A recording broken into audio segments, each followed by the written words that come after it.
పోయి ఇక్కడ పసుపు తీసుకుపోయి ఇంట చల్లుకుంటే దాని దోషం పోతుంది, ఈయన దోషం పోతుంది, 2 దోషాలు పోతాయి.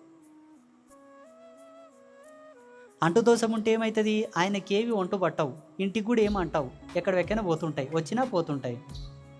తొక్కుడు దోషం ఉంటే ఏంటి, ఈయనను సమాజంలో అందరు దొక్కుతారు, ఆ ఇంటిని కూడా అందరు దొక్కుతారు. ముట్టు దోషం ఉంటే ఏంటి, ఈయన ఏం ముట్టుకుంటాయి వెనక అయిపోతాయి, లాస్ అయిపోతాయి, ఆ ఇంటికి కూడా ఏం చేస్తాయి, ఆ ఇల్లు కూడా ఎవరేం వచ్చి ఇచ్చిపోయినా పుచ్చుకున్నా ఆ ఇంటి కూడా అన్ని లాస్ అవుతుంటాయి. అర్థమైందా?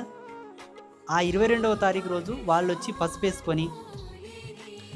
వేసుకోవడానికి నామోషిగా ఫీల్ అవుతున్నా, ఆ రోజు ఈ గుడి దగ్గర ఇంత బండారు ధరించుకొని పోండి, ఇంత బండారు ఇట్లా నెత్తి మీద ఇట్లా అంటించుకొని పోండి చాలు. లేదంటే అదే పసుపు తీసుకపోయి ఇంట్లో నీళ్ళలో వేసుకొని స్నానం చేయండి. ఆ పసుపు తీసుకపోయి నీళ్ళలో కలిపి ఇల్లంతా చల్లండి, పొలాల్లో చల్లండి, కార్ల మీద చల్లండి, బైక్ల మీద చల్లండి, ఫ్యాక్టరీల మీద చల్లండి.